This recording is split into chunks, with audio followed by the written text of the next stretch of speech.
जिनके वंशज है ऐसे महाराज सगर। और सगर के पुत्रों ने जब महर्षि कपिल का अपमान किया है, जब अश्वमेध यज्ञ कर रहे थे महाराज सगर, और इस समय इंद्र अपने पद के भय से भयातुर होकर के जब उनके घोड़े को कपिल मुनि के आश्रम में बंगाल में जाके बांध दिया, और इनके पुत्रों ने समुद्र खोद डाला। सगर के 10,000 पुत्र थे, और खोदने के बाद जब गए ये कपिल मुनि के आश्रम में घोड़ा बंधा देख करके ऋषि को चोर बताने लगे। महाराज कपिल को बड़ा क्रोध आया और श्राप दे दिया, जाओ भस्म हो जाओ। सब के सब भस्म हो गए। सगर की प्रार्थना पे कहा कि गंगा ही इनका उद्धार का कारण बनेगी। उन्हीं के वंश में महाराज अंशुमान भये, लेकिन अंशुमान गंगा को नहीं ला पाए। लेकिन महाराज भगीरथ भगवान की भक्ति बचपन से करके भगवान शिव को प्रसन्न करके गंगा को प्रसन्न करके धरातल पर ले आए। इसलिए गंगा का भी एक नाम क्या है? भागीरथी। गंगा का अलग अलग नाम पड़ा है, कहीं जहनु, कहीं जानवी, कहीं भागीरथी, कहीं मंदाकिनी, अलग अलग नाम है गंगा का। तो महाराज भगीरथ जी महाराज खूब तपस्या करते हैं, और उनकी तपस्या से भगवती गंगा प्रसन्न हो गई, पृथ्वी पर आने का विचार कर लिया। प्रश्न करती हैं गंगा महारानी कि हम धरातल पर क्यों नहीं जाना चाहते हैं? बोले इसलिए कि धरातल पर लोग पाप करते हैं और दुनिया भर का पाप जाकर के कहाँ धोते हैं? गंगा में जाके धो देते, और इतना पाप को बटोर करके मैं क्या करूंगी? गंगा महारानी ने जब कहा तो महाराज भगवत ने कहा, माता जी अरे दुनिया के लोग अपने पाप को आपका स्मरण करके मुक्त हो जाते हैं, लेकिन जब वही संत मुनि महात्मा स्नान करते हैं तो आप भी उनके पाप मुक्त हो जाएगा। ये संत मुनि महात्मा गंगा को भी पवित्र करने का सामर्थ्य रखते हैं। इसीलिए 3 गंगा का विस्तार का वर्णन है। एक कौन सी गंगा है? तो कहते हैं एक नाम रूपी गंगा है, एक स्वाभाविक गंगा है, और तीसरा कथा रूपी गंगा है। एक गंगा भगवान के चरण से निकला गंगा जो त्रिभुवन को ताप से मुक्त करा रही है।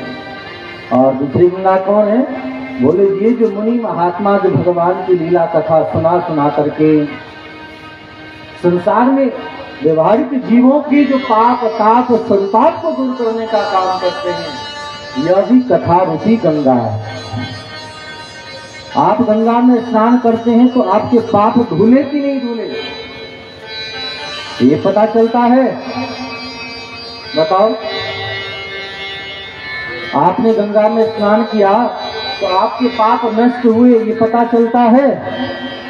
हाँ, सिर्फ मानते हैं कि हाँ पाप हमारा दूर हो गया होगा, पता नहीं चलता है। लेकिन जब संत महात्मा कथा रूपी गंगा का विस्तार करते हैं, अवगाहन कराते हैं, तो अपना अस्तित्व पता चलता है। मैं कहाँ हूँ, मैं कौन हूँ, मेरा कौन है, मेरा कर्तव्य क्या है, पता चलता है कि नहीं? पता चलता। राम कथा कलि कलुष विभंजन। इसीलिए कथा रूपी गंगा में हम सबन को अवगाहन करना चाहिए। तो महाराज भगीरथ ने गंगा को धरातल पर ला करके बड़ा उपकार किया। अगर गंगा ना होती, विचार करे संसार में कौन कहाँ जाता, कैसे जाता, अपने पाप को कहाँ जाकर समर्पित करता।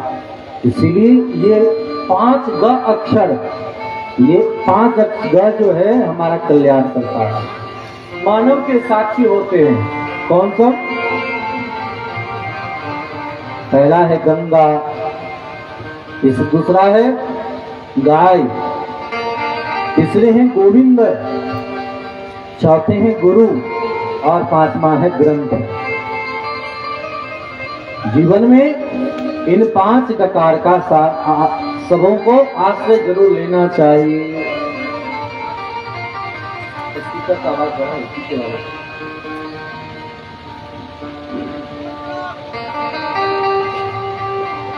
तो गाय, गंगा, गुरु, गोविंद और ग्रंथ, ये 5 के अगर हम साक्षीभूत हैं तो हमारे प्रत्येक जीवन के व्यवहारिक कर्मों का लेखा जोखा इन्हीं के पास होता है। जैसे संपत्ति आपकी है लेकिन किसी ने अधिकार कर लिया है तो आप कोर्ट में जाते हैं और कोर्ट भी आपकी बात नहीं सुनता है, कोर्ट भी वकील की बात को सुनता है। वैसे ही हमारे जीवन के प्रत्येक कर्मों को ये गुरुदेव के वचनों को ही मानते हैं, गुरुदेव साक्षीभूत हैं।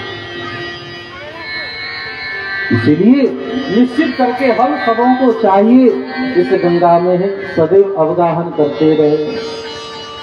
तो भगीरथ जी महाराज ने गंगा का अवगाहन किया, गंगा में स्नान करवाया। इसलिए भगीरथ जी का हम लोग सदैव स्मरण करते हैं। ये गंगा को धरातल पर लाए। मुख्य यजमान जो यहाँ विराजमान है, वैसे तो व्यवहारगत जगत में जो 4 वर्णाश्रम धर्म की व्यवस्थाएं हैं उनके अंतर्गत आपका परिवार, जिसे कायस्थ परिवार कहते हैं, हमारे चित्रगुप्त के परिवार से बिलोंग करते हैं। और संसार में लेखा जोखा का काम धरातल से जब आप जाते हैं तो सारा काम कौन करता है? लेखा जोखा का काम चित्रगुप्त जी ही करते हैं। 12 महीने हैं और 12 भाई मिलकर के इसका लेखा जोखा करते हैं, कर्म करने वाले हैं। इसलिए ऐसा परिवार में आपका जन्म हुआ। लेकिन जिनके दान धर्म की महिमा को सब जानते हैं, दान तो एक से एक प्रतापी राजा ने किया है, लेकिन प्रतापी करने के बावजूद भी महाराज रघु से बढ़कर के कोई दान नहीं किया है। लेकिन इतना करने के बावजूद भी उनके दान की महिमा नहीं है। आप सब ध्यान देंगे, दान सूर्यवंश में एक से एक लोगों ने किया है। राजा हरिश्चंद्र ने अधिक दान नहीं किया। एक लोकोक्ति है कि हाँ राजा हरिश्चंद्र ने बहुत दान किया इसलिए उनकी महिमा है। नहीं, राजा कोई व्यक्ति बहुत दान करता है इसलिए उनकी महिमा, ऐसा नहीं। जिसने वक्त पर दान दिया, वक्त के लिए दान दिया और वक्त दिया, वह सबसे बड़ा दानी होता है। आप जितने भी रामायण पढ़ डालें, राजा हरिश्चंद्र से 100 गुना अधिक दान महाराज रघु ने किया। इसलिए हरिश्चंद्र का कुल नहीं चला। राम जी को किस वंश के कहते हैं कि ये रघुवंश के हैं। रघुकुल रीत सदा चली आई और प्राण जाए बर वचन जाए। तो आप कहेंगे महाराज रघु ने बहुत दान दिया, तो हरिश्चंद्र को हम दानी क्यों कहते हैं? राजा हरिश्चंद्र बहुत बड़े दानी थे, ऐसा क्यों समाज में ख्याति प्राप्त है? बोले इसलिए ख्याति प्राप्त है कि महाराज रघु अथवा कोई भी राजा ने जब दान दिया तो अधिकारी को देख करके दान दिया। प्रत्यक्ष कोई मांगने के लिए आया, उन्हें दान दिया। लेकिन राजा हरिश्चंद्र की सत्यता तो ये देखिए, दान महिमा ये देखिए, ये स्वप्न देखते हैं कि मैंने दान किया, वह दान करते। हरिश्चंद्र की महिमा क्या है? कोई व्यक्ति तो दानी को भी दान नहीं देता, कोई मांगता है उसे भी दान नहीं देता है, लेकिन कह करके भी नहीं देता है। लेकिन हरिश्चंद्र ऐसे हैं जिन्होंने स्वप्न देखा कि स्वप्न में हमने दान किया है, तो प्रत्यक्ष सुबह उठ करके जिसको दान किया उनका इंतजार करने लगे। मैंने किसे दान दिया था। लोग तो कह करके संकल्प कर करके हम ये करेंगे, हम ये पूजा करेंगे, ये पाठ करेंगे, ये व्रत करेंगे, ये दान करेंगे, ये नियम करेंगे, वो भी स्वार्थ के वशीभूत होकर के अगल बगल वाले जब कान फूकने वाले आ जाते हैं और कहते हैं भैया दान करने की क्या जरूरत है, कहाँ खर्च कर रहे हो। दुनिया के अन्य कार्यों में खर्च करने में उन्हें कठिनाई नहीं होती है, सारा कंजूसी उन्हें धर्म के नाम पर ही आ जाता है। सत्यनारायण भगवान की पूजा भी करते हैं तो ऐसा अंगूठा लाते हैं कि यहाँ से बासुपट्टी दिख जाए, सुपारी ऐसा लाते हैं कि कोई काम का ना हो। दुकान में जाकर के कहते महाराज पूजा का सुपारी हमें दे। अरे आजकल शादी ब्याह होता है, ब्याह की तैयारी 6-6 महीने पहले से हो रही होती है, लेकिन जब पूजा कराने के लिए, ब्याह कराने के लिए पंडित जी बैठते हैं तो पता चलता है जौ नहीं है तो तिल नहीं है तो अक्षत नहीं है। जब यही नहीं तो खाक तैयारी कर रहे थे।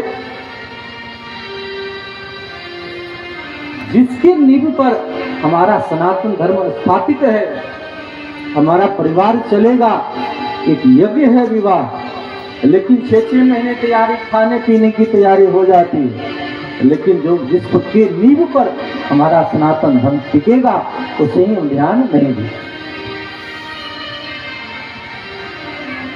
फिर आप लोगों से पूछो तो पता चलेगा कि शादी की तैयारी कर रहे हैं।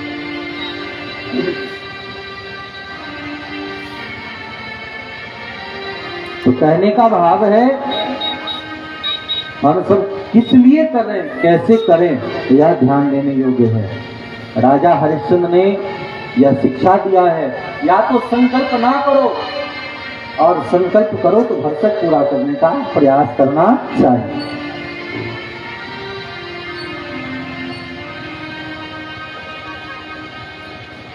तो महाराज हरिश्चंद्र की कथा को आप सब जानते हैं।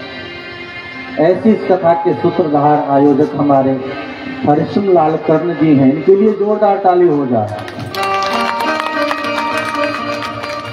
जीवन भर इन्होंने बहुत कुछ किया, जीवन भर इन्होंने बहुत मेहनत किया, काम किया, अपने गांव समाज से हट करके बहुत कुछ किया, लेकिन ये इनके साथ नहीं जाएगा। इससे इनकी ख्याति बहुत बढ़ गई, ऐसा नहीं है।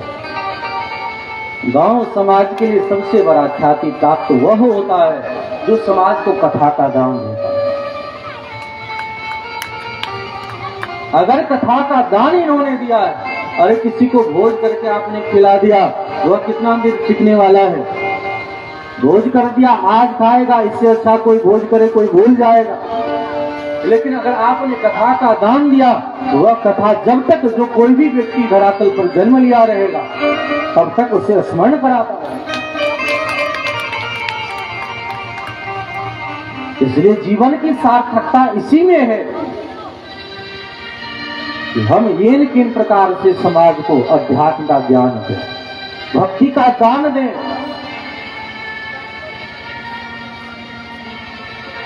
संसार में लोगों को रिझाने के लिए आजकल तो बहुत सारा उपक्रम लोग कर रहे हैं। बहुत सारे आपने दान किया होगा, बहुत सारा यज्ञ किया होगा, लेकिन सबसे बड़ा दान तो कथा का दान है, भक्ति का दान है, प्रेम का दान है। इस दान का आश्रय हम सबों को लेना चाहिए। आपके सुपुत्र, एक का नाम विजय, एक का नाम अजय, अरुण। अरुण के नाम से भी परिचित हैं आप सब। अरुण कौन हुए? बोले भगवान सूर्य जो प्रकाश दे रहे हैं उनके सारथी का नाम अरुण। कौन है? बोले भगवान सूर्य के सारथी हैं अरुण। और गरुड़, महाराज गरुड़ जी दोनों भाई ही लगते हैं। तो अरुण अगर सारथी का काम न करते तो संसार में प्रकाश कौन फैला। इसलिए इनकी भी ख्याति इसी ढंग से हो। और विजय, जानते ही जय विजय भगवान के द्वारपाल थे, दोनों ही ठाकुर की सेवा में लीन हैं। तो सनातन धर्म में इन्हीं की विशेषताएं हैं। जो व्यक्ति खुद हरिश्चंद्र हो, बेटा जय विजय अरुण अथवा विजय हो, गांव भागीरथ पट्टी हो, राज्य अथवा जो क्षेत्र हो वह मिथिला हो, इससे बढ़कर के और क्या चाहिए। मानव का तन मिला हो, भक्ति से युक्त हो, सब सात्विक हो और सात्विक विचारधाराएं से जुड़ा हुआ हो, तो व्यक्ति भागवत नहीं सुनेगा तो क्या सुनेगा। बोलिए भागवत महापुराण की जय हो। तो आप सब भागवत कथा श्रवण करने के लिए यहाँ पधारे हैं। आपके समस्त परिवारों को बहुत बहुत शुभकामना है। सब जानते हैं कि भागवत का प्रथम दिवस परिचय का दिवस होता है। कौन कहाँ है, कैसे हैं, ये परिचय। भागवत क्यों सुने, कैसे सुने, किनको सुनना चाहिए और सुनने से किनको कौन सा लाभ प्राप्त होता है, यह बात समझाया जाता है।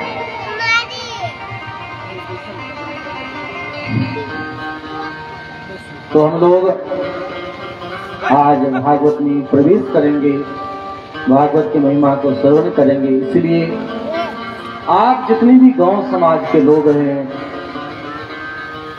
वे सभी इस कथा में उपस्थित हों, पधारें। बहुतों को सूचना प्राप्त नहीं भई है और जैसा कि मुझे पता चला है कि आप जो हरिश्चंद्र लाल कर्ण जी हैं तो बाहर सब दिन रहे, इसलिए नाम से भी बहुत लोग परिचित नहीं थे। तो सबों को आने में भी जानने में भी 2 दिन समय तो लग ही जाएगा। चारों तरफ जब यहाँ आपकी श्रीयापुर में भागवत कथा हुई थी ईशदास की, आप सबको पता होगा 2018 से जनवरी में भैयापट्टी में कथा हुई थी, अभी अभी खिरहर में कथा हुई और आपके बासुपट्टी में डॉक्टर शीला आजाद जी के यहाँ भागवत कथा, विशाल कथा का आयोजन हुई। तो बहुत सारे श्रोता संग पधारेंगे, इसीलिए सारी व्यवस्था को सुदृढ़ किया जाए। सब लोग समय से कथा में पधारे और साउंड सिस्टम को भी थोड़ा सा ठीक करिए। इस ऐसे साउंड पर अभ्यास नहीं है बोलने का, नहीं तो सब बेकार हो जाएगा। तो निश्चित करके हम लोग अपने मन को भगवान में लगाएंगे। मैं कथा समझने में परेशानी हो सकती है आप लोगों को, इसीलिए क्योंकि नींव जब रखा जाता है तो दिखता नहीं है। मकान का जब नींव देते हैं तो आधी संपत्ति तो नीचे ही चला जाता है, बाद में बीच जब मकान उठता है दिखता है। उसी प्रकार कथा की भूमिका को स्थिर से मन लगा करके समझने का प्रयास करेंगे तो आनंद आएगा। चल भी गया, देख रहा है क्योंकि मूल सिद्धांत देश को पकड़ना चाहिए। आजकल आप देखते हैं कथा एक मनोरंजन की ओर जा रहा है। कथा मनोरंजन का विषय नहीं है, वो भैया डांट रहे हैं। कथा मनोमंथन का विषय है। कथा हंसाता नहीं, कथा रुलाता है। कथा आपका परिचय करवाता है, इसलिए गंभीरता से समझने का प्रयास करेंगे। आइए गणेश जी महाराज को प्रणाम करते हुए कथा में प्रवेश करें। श्री राम।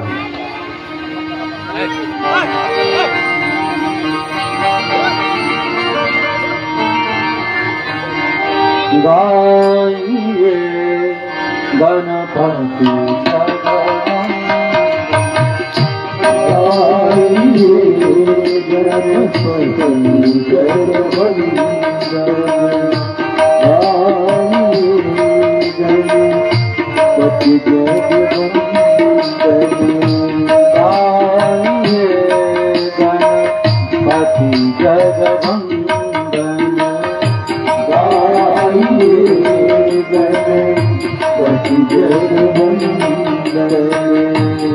शंकर भवानी के नंदन, शंकर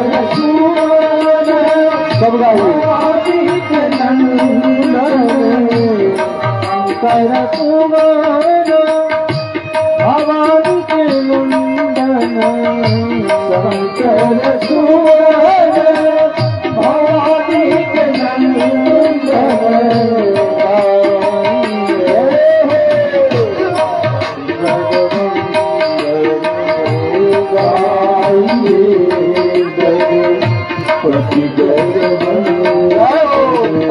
सेवा करते हैं।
मालिक की सेवा करते घूमते हुए जाए।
इसको वजन इसको बढ़ाइए।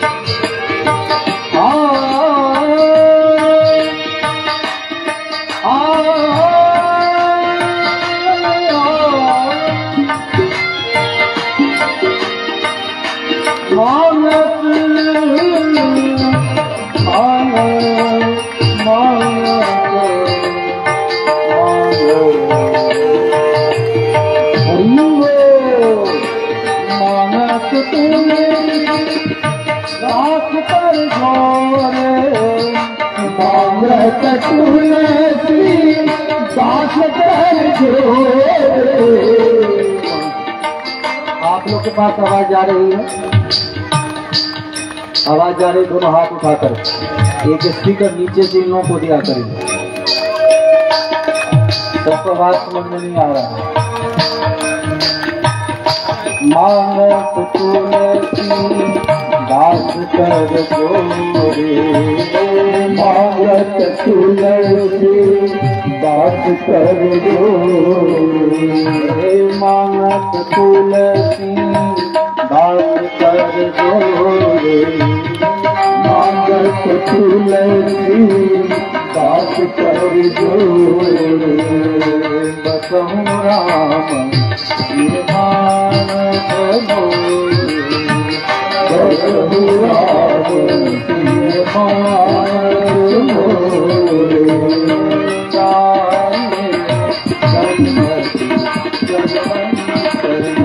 गाये गणपति जगवंतर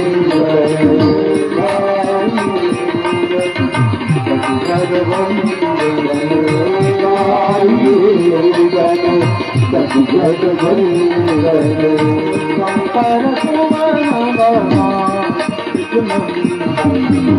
शंकर सुमन भवानीक नंदन शंकर सुमन भवानीक नंदन शंकर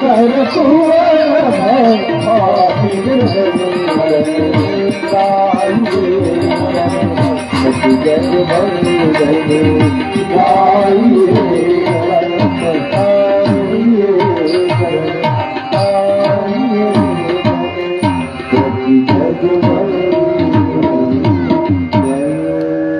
बोलिए भक्त वत्सल भगवान की जय हो।